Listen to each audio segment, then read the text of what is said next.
اعوذ باللہ من الشیطان الرجیم بسم اللہ الرحمن الرحیم لقد من اللہ علی المؤمنین اذ بعث فیہم رسولا صدق اللہ مولانا العظیم۔ بیادان اسلام، اللہ رب العزت نے اپنے محبوب کریم علیہ السلام کو ہمیں مبعوث فرما کر مومنین پر بہت بڑا احسان فرمایا ہے۔ حضور علیہ السلام کی آمد ہم سب کے لیے احسان عظیم ہے۔ تو آج ہم کریم آقا علیہ السلام کے یوم ولادت کی نسبت کے ساتھ، یعنی سوموار کے دن کی نسبت کے ساتھ، آپ کی سیرت پر مبنی کتاب سیرت ضیاء النبی، جو کہ حضور ضیاء الامت رحمۃ اللہ تعالیٰ علیہ نے تصنیف فرمائی ہے، اس کا آغاز کرنے جا رہے ہیں۔ ہماری یہ خوش قسمتی ہے کہ وہ کتاب جو ہم شروع کرنے جا رہے ہیں وہ کریم آقا علیہ السلام کی سیرت پر ایک مفصل کتاب ہے، اس کا درس ہم شروع کرنے جا رہے ہیں۔ تو برادران اسلام، حضور علیہ السلام اس ظاہری دنیا میں آنے سے پہلے آپ مختلف شکلوں کے اندر نور کے ذریعے حضرت آدم علیہ السلام سے لے کر آپ کا نور منتقل ہوتا ہوا چلا آ رہا تھا۔ تو حضور ضیاء الامت رحمۃ اللہ تعالیٰ علیہ، میرے کریم آقا علیہ السلام کی اس ظاہری دنیا کے اندر آنے کی جو وقت، جو آپ کی شانیں بیان ہوئی ہیں، بڑے پیارے انداز کے اندر آپ نے ضیاء النبی شریف کے اندر بیان فرمایا ہے۔ کریم آقا علیہ السلام کی شان بیان کرتے ہوئے حضور ضیاء الامت رحمۃ اللہ تعالیٰ علیہ رقم تراز ہیں۔ آپ فرماتے ہیں کہ جب کریم آقا علیہ السلام حضرت آمنہ رضی اللہ تعالی عنہا کے شکم طاہر میں آپ کا حمل قرار پذیر ہوا تو اس وقت آپ کی بڑی شان نرالی تھی۔ حضرت آمنہ فرماتی ہیں کہ مجھے پتہ ہی نہ چلا کہ میں حاملہ ہو گئی ہوں، نہ مجھے کوئی بوجھ محسوس ہوا جو ان حالات میں دوسری عورتوں کو محسوس ہوتا ہے۔ مجھے صرف اتنا معلوم ہوا کہ میرے ایام ماہواری بند ہو گئے ہیں۔ ایک روز میں خواب و بیداری کے بین تھی کہ کوئی آنے والا میرے پاس آیا اور اس نے پوچھا، آمینہ تجھے علم ہوا ہے کہ تو حاملہ ہے؟ میں نے جواب دیا نہیں۔ پھر اس نے بتایا تم حاملہ ہو اور تیرے بطن میں اس امت کا سردار اور نبی تشریف فرما ہوا ہے۔ حضرت آمنہ فرماتی ہیں جس دن یہ واقعہ پیش آیا وہ دن بھی سوموار کا دن تھا۔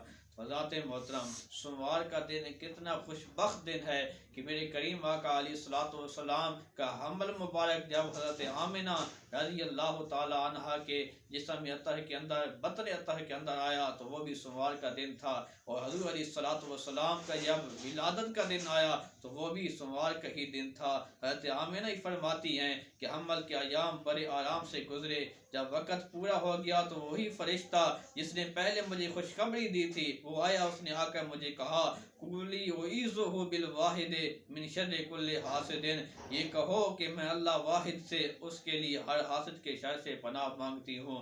حضور علیہ السلام کی ولادت باسعادت سوموار کے روز 12 ربیع الاول شریف کو ہوئی۔ بعض نے لکھا ہے کہ ربیع الاول کی 2 تاریخ تھی اور بعض نے کہا ہے کہ ربیع الاول کی 10 تاریخ تھی۔ تو ذات محترم زیادہ جو قول ہے وہ 12 ربیع الاول کا ہی قول ہے۔ حضرت آمنہ فرماتی ہیں کہ جس رات سرکار دو عالم صلی اللہ علیہ وآلہ وسلم کی ولادت باسعادت ہوئی، میں نے ایک نور دیکھا جس کی نور روشنی سے شام کے محلات جگمگا اٹھے، یہاں تک کہ میں ان کو دیکھ رہی تھی۔ دوسری روایت میں ہے جب حضور علیہ السلام کی ولادت باسعادت ہوئی، حضرت آمنہ سے ایک نور نکلا جس نے سارے گھر کو بقع نور بنا دیا، ہر طرف نور ہی نور نظر آتا تھا۔ تو حضرات محترم دیکھو، اللہ کریم نے میرے کریم آقا علیہ السلام کے وقت ولادت لوگوں کو بتا دیا کہ یہ جو آنے والا ہے کوئی عام نبی نہیں ہے، کوئی عام بچہ نہیں ہے، یہ بڑی شانوں والا ہے۔ اللہ کریم نے آپ کی ولادت کے وقت بھی آپ کی شانیں لوگوں کے سامنے بیان فرمائی ہیں۔ حضرت عبد الرحمن بن عوف کی والدہ حضرت شفا، جس کی قسمت میں حضور کی دایا بننے کی سعادت رقم تھی۔ حضرات محترم، بڑی خوش بخت وہ عورتیں ہیں کہ جن کی قسمت میں میرے کریم آقا علیہ الصلوۃ والسلام کی دایا بننے کی سعادت نصیب ہوئی تھی۔ وہ کہتی ہیں کہ جب سیدہ آمنہ کے ہاں حضور علیہ الصلوۃ والسلام کی ولادت باسعادت ہوئی تو حضور کو میں نے اپنے ہاتھوں میں سہارا۔ میں نے ایک آواز سنی جو کہہ رہی تھی، رحمہ کے ربو کے، تیرا رب تجھ پر رحم فرمائے۔ قالت شفا، شفا کہتی ہے فادا علی ما بین المشرق والمغرب حتی نظرت الی بعض قصور الشام، اس نور مجسم کے ظاہر ہونے سے میرے سامنے مشرق و مغرب میں روشنی پھیل گئی، یہاں تک کہ میں نے شام کے بعض محلات کو دیکھا۔ تو حضرات محترم، حضرت شفا کہتی ہیں کہ جب میں لیٹ گئی تو اندھیرا چھا گیا اور مجھ پر روب اور کپ کپی طاری ہو گئی، اور میرے دائیں جانب سے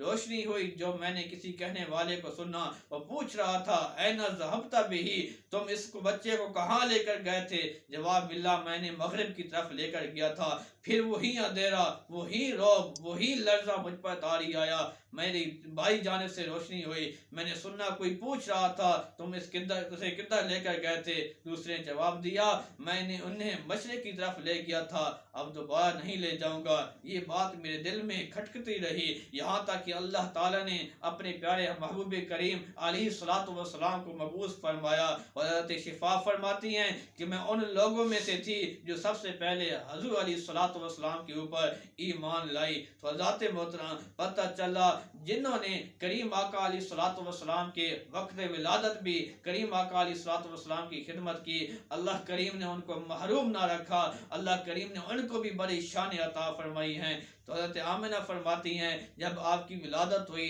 تو آپ صلی اللہ علیہ وسلم زمین پر گھٹنوں کے بل بیٹھے تھے اور آسمان کی طرف دیکھ رہے تھے۔ آپ کی یہ شان تھی کہ آپ کی ناف پہلے سے ہی کٹی ہوئی تھی۔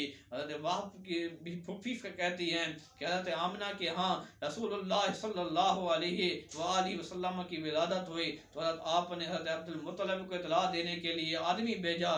جب وہ خوشخبری سنانے والا پہنچا تو اس وقت آپ حتیم میں اپنے بیٹوں اور اپنی قوم کے مردوں کے درمیان تشریف فرما تھے۔ آپ کو اطلاع دی گئی حضرت آمنہ کے ہاں بچہ پیدا ہوا ہے تو آپ کی خوشی اور مسرت کی حد نہ رہی۔ آپ حضرت آمنہ کے پاس آئے۔ حضرت آمنہ نے ولادت کے وقت جو انوار و تجلیات دیکھی تھی، وہ آوازیں جو سنی تھی، ان کے بارے میں عرض کی۔ حضرت عبد المطلب حضور کو لے کر کعبہ شریف میں گئے، وہاں کھڑے ہو کر اللہ تعالیٰ کی بارگاہ میں دعائیں کی اور جو انعام اس نے فرمایا تھا اس کا شکریہ ادا کیا۔ ابن واقد کہتے ہیں اس وقت حضرت عبد المطلب کی زبان پر فی البتی یہ اشعار جاری ہو گئے، الحمدللہ الذی آتانی ھذا الغلام طیب الاردانی قد ساد فی المہد علی الغلمانی اعیذہ بالبیت ذی الارکانی حتی اراہ بالغ البنیانی اعیذہ من شر ذی شنعانی من حاسد مضطرب العیانی۔ تو حضرت محترم، حضرت عبد المطلب نے فرمایا اب کی بارگاہ میں سب تعریفیں اللہ تعالیٰ کے لیے ہیں جس نے مجھے پاک آستینوں والا یہ بچہ عطا فرمایا۔ یہ اپنے پنگھورے میں سارے بچوں کا سردار ہے، میں اسے بیت اللہ شریف کی پناہ میں دیتا ہوں یہاں تک کہ میں اس کو طاقتور اور توانا دیکھوں گا۔ اس کو ہر دشمن اور ہر حاسد آنکھوں کے گھمانے والے کے شر سے اللہ کی پناہ میں دیتا ہوں۔ تو حضرات محترم، حضور علیہ الصلوۃ والسلام کی آمد کی خوشی کے اندر دیکھو کتنا شکرانے ادا کیے جا رہے ہیں کہ آپ کے گھر والے اللہ کی بارگاہ میں شکر ادا کر رہے ہیں کہ مالک تو نے ہمیں یہ بچہ عطا فرمایا جو بڑی شانوں والا ہے، بڑے مقام و مرتبہ والا ہے۔ حضرات محترم، تو ہمیں بھی اللہ کے نبی کی آمد کے اوپر، آمد کے دن کے اوپر خوشی کا اظہار کرنا چاہیے۔ حضرت عباس فرماتے ہیں کہ حضور علیہ الصلوۃ والسلام جب پیدا ہوئے تو آپ کی شان یہ تھی آپ مختون تھے اور ناف کٹی ہوئی تھی۔ یہ معلوم کر کے آپ کے دادا حضرت عبد المطلب کو بڑی تعجب ہوا اور فرمایا کہ میرے اس بچے کی بہت بڑی شان ہوگی۔ شاعر دربار رسالت حضرت حسان بن ثابت رضی اللہ تعالیٰ عنہ کو اللہ تعالیٰ نے طویل عمر عطا فرمائی۔ 60 سال آپ نے جہالت میں گزارے اور 60 سال آپ حیثیت ایک سچے مومن کی حیثیت سے آپ نے زندگی گزاری۔ آپ فرماتے ہیں کہ میری عمر ابھی 7-8 سال تھی، مجھ میں اتنی سمجھ بوئی تھی کہ میں جو کہتا سنتا تھا اور مجھے یاد رہتا تھا۔ ایک دن صبح ایک اونچی اونچے ٹیلے پر یثرب میں ایک یہودی کو میں نے چیختے چلاتے ہوئے یہ دیکھا، وہ یہ اعلان کر رہا تھا، یا معاشر یہودا فاجتمعوا الیہ، اے گروہ یہود سب میرے پاس اکٹھے ہو جاؤ۔ وہ اس اعلان کو سن کر بھاگتے ہوئے اس کے پاس جمع ہو گئے اور اس سے پوچھا بتاؤ کیا بات ہے؟ اس نے کہا وہ ستارہ طلوع ہو گیا ہے جس نے اس شب کو طلوع ہونا تھا، اور بعض کتب قدیمہ کے مطابق احمد صلی اللہ علیہ وآلہ وسلم کی ولادت کی رات ہے۔ کعب احبار کہتے ہیں کہ میں نے تورات میں دیکھا اللہ تعالیٰ نے حضرت موسیٰ کو نبی کریم علیہ السلام کی ولادت کے وقت سے آگاہ کیا تھا، اور حضرت موسیٰ علیہ السلام نے اپنی قوم کو وہ نشانی بتا دی تھی۔ آپ نے فرمایا تھا کہ وہ ستارہ جو تمہارے نزدیک فلاں نام سے مشہور ہے جب اپنی جگہ سے حرکت کرے گا وہ وقت محمد عربی صلی اللہ علیہ وآلہ وسلم کی ولادت کا ہوگا۔ اور یہ بات بنی اسرائیل میں ایسی عام تھی، علماء ایک دوسرے کو بتاتے تھے اور اپنی آنے والی نسل کو اس سے باخبر کرتے تھے۔ حضرت عائشہ فرماتی ہیں، حضرت عائشہ صدیقہ رضی اللہ تعالی عنہا سے مروی ہے، آپ ان لوگوں سے روایت کرتی ہیں جو ولادت باسعادت کے وقت موجود تھے۔ آپ نے فرمایا مکہ میں ایک یہودی سکونت پذیر تھا، جب وہ رات آئی جس میں اللہ کے پیارے رسول کی ولادت باسعادت ہوئی تو اس یہودی نے قریش کی ایک محفل میں جا کر پوچھا، اے قریش کیا آج رات تمہارے ہاں کوئی بچہ پیدا ہوا ہے؟ قوم نے اپنی بے خبری کا اظہار کیا۔ یہودی نے کہا کہ میرے خواب میری بات خوب یاد کر لو، اس رات اس آخری نبی کا امت کا نبی جو ہے وہ پیدا ہوا ہے، اے قریشیو وہ تمہارے قبیلہ میں سے ہوگا، اور اس کے کندھوں کے پر ایک بالوں کا گچھا ہوگا۔ یہ لوگ یہ بات سن کر اپنے گھروں کو چلے گئے۔ ہر شخص نے اپنے گھر والوں سے پوچھا، انہیں بتایا گیا آج رات عبداللہ ابن عبد المطلب کے ہاں ایک فرزند پیدا ہوا ہے جس کو محمد کے نام بابرکت نام سے موسوم کیا گیا ہے۔ لوگوں نے یہودی کو آ کر بتایا، اس نے کہا مجھے لے چلو اور مجھے وہ مولود دکھاؤ۔ چنانچہ وہ اسے لے کر حضرت آمنہ کے گھر چلے گئے،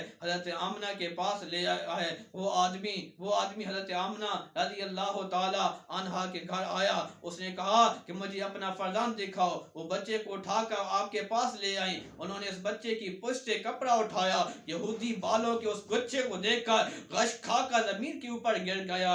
جب اس کو ہوش آیا تو لوگوں نے پوچھا تمہیں کیا ہو گیا تھا؟ تو اس نے کہا بنی اسرائیل سے نبوت ختم ہو گئی ہے، اے قبیلہ قریش تجھے خوشیاں مناؤ، تمہیں مبارک ہو کہ اللہ تعالیٰ نے تمہارے گھر کے اندر اس مولود مسعود کی برکت سے مشرق و مغرب میں تمہاری عظمت کا ڈنکا بجے گا۔ تو حضرت محترم نبی علیہ السلام کا اس دنیا کے اندر آنا ہمارے لیے بہت بڑی نعمت ہے، اور یہ روایات ہمیں یہ بتاتی ہیں کہ جب کریم آقا علیہ السلام کی آمد ہو، کریم آقا علیہ السلام کی آمد کے دن ہو، آپ کے تذکرے کیے جائیں تو ہمیں اس کے اوپر خوشی منانی چاہیے۔ یہ خوشی منانا اللہ کے محبوب کریم علیہ السلام کے پیاروں کا طریقہ ہے۔ اللہ تعالیٰ ہم سب کو کریم آقا علیہ السلام کی آمد کے تذکرے کر کے اس کو سن کر اس پر خوشی کا اظہار کرنے کی توفیق عطا فرمائے۔ وآخر دعوانا الحمدللہ رب العالمین۔